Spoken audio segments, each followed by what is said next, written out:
naming Diyos. Maraming salamat po sa buhay at lakas na aming taglay, sa liwanag ng kaisipan at sa pagkakataong maipagpatuloy ang pag-aaral ng mga kabataan. Gabayan mo po ang bawat isa sa amin. Anuman ang bahagi na aming gagampanan, naway maging maayos at matagumpay ang pagtuturo at pag-aaral na aming gagawin sa araw na ito. Patawarin mo po kami sa aming mga pagkulang at pagkakasala. At sa aming paggawa, ikaw po ang aming makasama. Amen.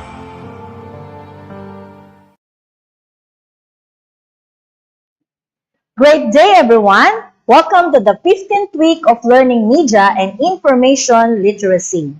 I am your host, Teacher Sheng, and I'm happy to virtually engage with you today. Welcome to Valenzuela Live. Here are some reminders for today's learning engagement. Number 1, prepare your learning module. Number 2, use the chat box for your responses. And enjoy learning. The most essential learning competency for this lesson is describe the different dimensions of audio, information, and media. The specific learning objectives of this lesson are, number 1, identify characteristics, format, types, and sources of audio, information, media. Number 2, recognize the advantages and limitations of audio information. Number 3, differentiate hearing versus listening and learning out loud. And number 4, value the importance of the difference between real and fake news. Becoming an information literate individual includes understanding on the different dimensions of audio, information, and media. Before we start, let us have a quick review of what we had discussed last time. For directions, arrange the scrambled letters to identify different types of visual information. You will be given 5 seconds to identify each of them. Number 1, it is an art form that creates pictures using a flat medium such as canvas or board and paint. Your time starts now. The answer is painting. You are correct. Number 2, it can tell a story or even let the viewer feel emotions by just looking at it. Your time starts now. The answer is images. You got it. Number 3, an example of 3-dimensional artwork that shows replica of the model. Your time starts now. The answer is sculpture. You're doing great. Number 4, it pertains to a diagram that shows variable with corresponding interpretation. Your time starts now. The answer is graphs. Awesome! And number 5, it refers to a large outdoor board containing text information and image designs posted as a form of advertisement. Your time starts now. The answer is billboard. You nailed it! Multimedia and information providers play a vital role in information and communication processes. Nowadays, different forms of media become the common outlet of sending messages, self-expressions, and showcasing creativity. Let us start by identifying the following materials. Use the chat box or comment section for your answers. You are right. These are radio, television, music, cell phones, and other gadgets which are the sources of audio media that benefit people in retrieving and disseminating information. Since we're talking about audio, let us define what audio is. Audio is the audible part of a transmitted signal. It is a sound that is recorded, transmitted, or reproduced. Let us define now what audio information is. Audio information pertains to any sound or auditory impression perceived by the ears and processed by the brain. Audio information media are materials or sound that are transmitted, produced, or received through high-fidelity waves that are heard through certain equipment. Some examples of audio media are telephone, voicemail, audio tape, compact disc, and audio conference like teleconferencing. Now, let us identify the characteristics of audio information and media. First, it is built or ideal for existing music and noise. Second, it refers to analog tape, cassettes, and digital, as well as to computer files containing audio in any number of digital formats. Third, it minimizes the vague concepts in our mind. Fourth, it helps retaining our interests. Fifth, it stimulates the imaginations, critical thinking, and creates mind image to the listener. And lastly, it is relatively inexpensive compared to video. What are the different audiophile formats? Number 1, MP3 or the MPEG Audio Layer 3. It is a standard format of digital audio compression for the transfer and playback of music on the most digital audio player. Number 2, M4A or the AAC, the MPEG Audio Advanced Audio Coding.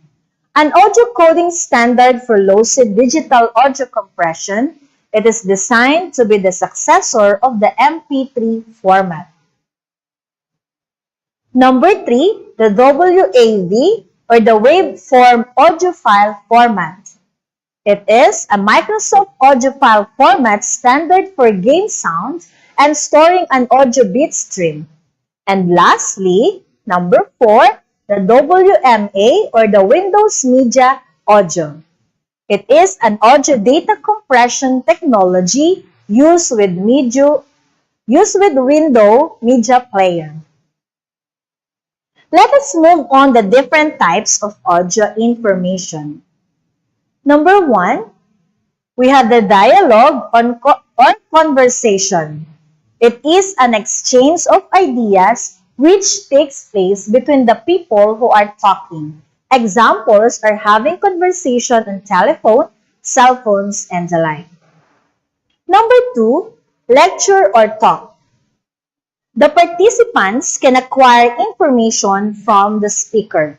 Just like the current platform we are using in our classes like video conferences, live streaming, and online follow-up class. Number 3, the news. Through the news, the public learns information about events happen locally and internationally. News can be heard through radio and television. Number 4, the podcast. It refers to the digital audio file which can be downloaded on the computer with internet access. Number 5, the audiobook. A talking book as there is a complete recording of entire text which is read. Number 6, we have the music. It refers to vocal or instrumental sounds or both which express a specific tune. Some examples of music are classical, we have opera, ballad, reggae, OPM, rock or punk, which are commonly liked by the youth today. Also, the hip-hop or rap, and the world music. Here are commonly sources of audio information. We have the radio, television, music, cell phones, ebooks, and other electronic gadgets. Now that we are already identified the characteristics, types, formats, and sources of audio information, let us discuss the advantages and limitations of audio information and media. For the advantages, number 1, it is easier to process since the information is already communicated verbally. Number 2, the audience pays more attention to the information, making it easier to absorb the content. Number 3, audio information is much faster to relay since it can be said orally. For the limitations, we have number 1, retention of information could be difficult since the details were relayed orally. Number 2, the audience can become easily distracted if the sound is not audible. Number 3, it requires good communication and listening skills. The one who will relay the information should be a good speaker, and the receiver should have a good command of the language to understand the information. Though there are some limitations in retrieving and in disseminating of audio information, here are some importance of audio information media. Number 1, it is useful for auditory person. Audio media is important because it caters people who are audio learners. It finds easier for them to learn, and the retention of the learning is deeper if they are listening. Number 2, it is an effective type of media in presenting lessons, topics, proposals, and self-expressions. Audio information is one of the basic types of media, but it is very effective and makes the information more interesting by using audio. Let us now differentiate hearing versus listening and learning out loud. When we say hearing, it is a sense that helps us receive sound wave and noise by ears. It is the power of perceiving sounds. It is an involuntary process that starts with noise and vibration, the movement of the fluid in the ears and sound sent to the brain. While listening, it requires focus, for your brain processes the meaning from words and sentences. It is a voluntary act where we try to roll some of the noise we hear and leads to learning. Learning out loud. The learning is more effective when aided with sounds. Learning out loud is similar with learning with sounds. Some people learn and understand things they do with music or background. Learning and understanding is more effective because the more senses involved in learning, the better. To sum up the important points of the lesson, today you have learned the following. First, characteristics, format, types, and sources of audio information media. Next, advantages and limitations of audio information media.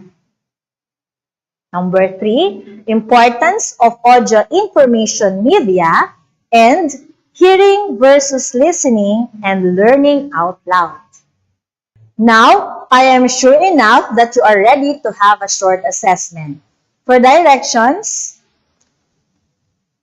carefully read each question or statement and choose your answer from the choices given. You have 5 seconds to choose your answer. Just a reminder, answer all questions honestly based on what you have learned today. For number 1, an exchange of ideas that takes place between the people who are talking. The choices are audiobook, dialogue, lecture, and podcast. Your time starts now. Your answer is dialogue. You are correct. Number 2. It refers to digital audio file which can be downloaded on the computer with internet access. The choices are audiobook, lecture, news, and podcast. Your time starts now. The answer is podcast. That is great. Number 3. It is a sense that helps you receive sound waves and noise by ears. The choices are hearing, lecture, listening, and music. Your time starts now. The answer is hearing. You are correct. You are making my job fun. Next, number 4. It allows the participants to acquire information from the speaker. The choices are audiobook, dialogue, lecture, and music. Your time starts now.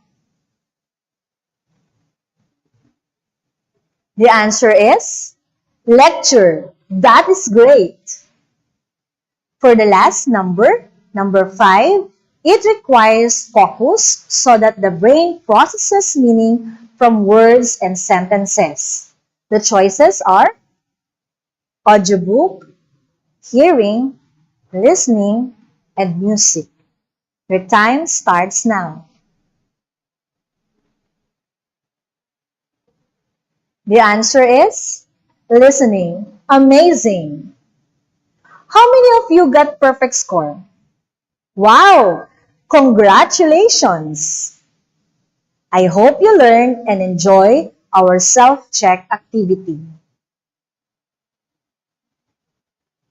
For your assignment, number 1, define what is motion information media.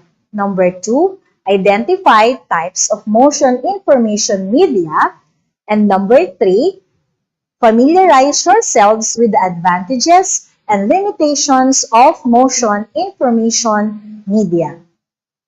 For your reference, please check your Media and Information Literacy module for Quarter 4, weeks 9 to 16 on pages 25 to 29.